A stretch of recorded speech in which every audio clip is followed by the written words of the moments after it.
The Justice Department has secured a second indictment against former FBI Director James Comey after the effort to charge him last year fell flat.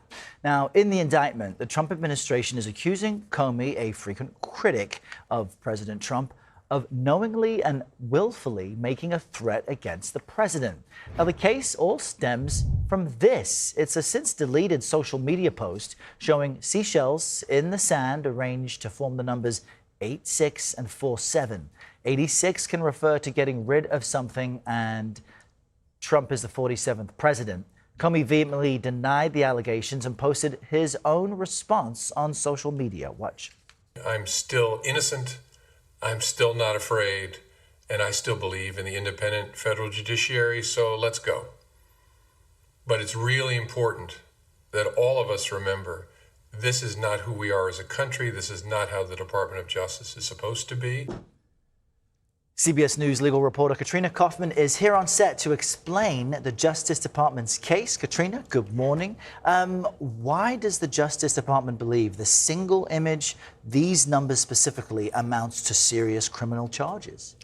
Errol, good morning. Good to be with you.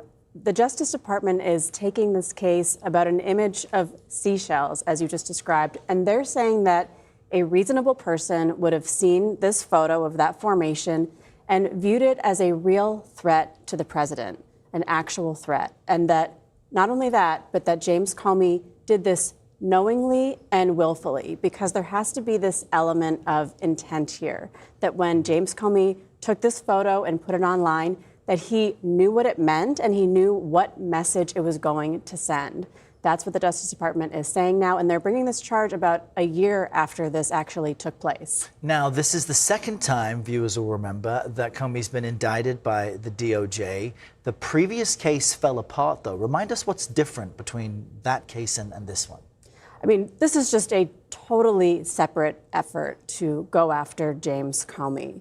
And we're seeing this also happen. The timing is very interesting to me, Errol. This happened about a year ago. Their previous efforts against James Comey went nowhere. They were ultimately dismissed.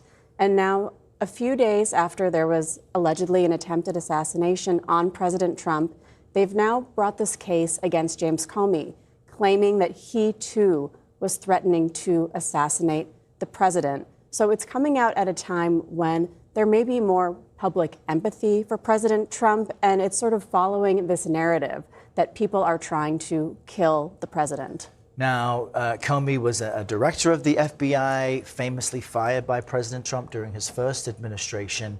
How might we expect his legal team to respond, considering he knows quite a lot about the law and what will and won't stick?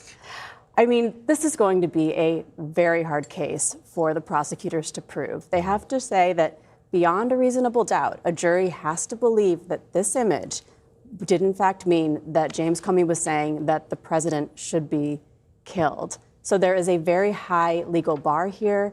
It implicates free speech issues. Political speech is protected, Errol. So we're going to see a lot of these arguments against James Comey. I'm sure his lawyers are just going to try to get it dismissed off the bat. You know, the bar is much lower for a grand jury than it is when you go to court.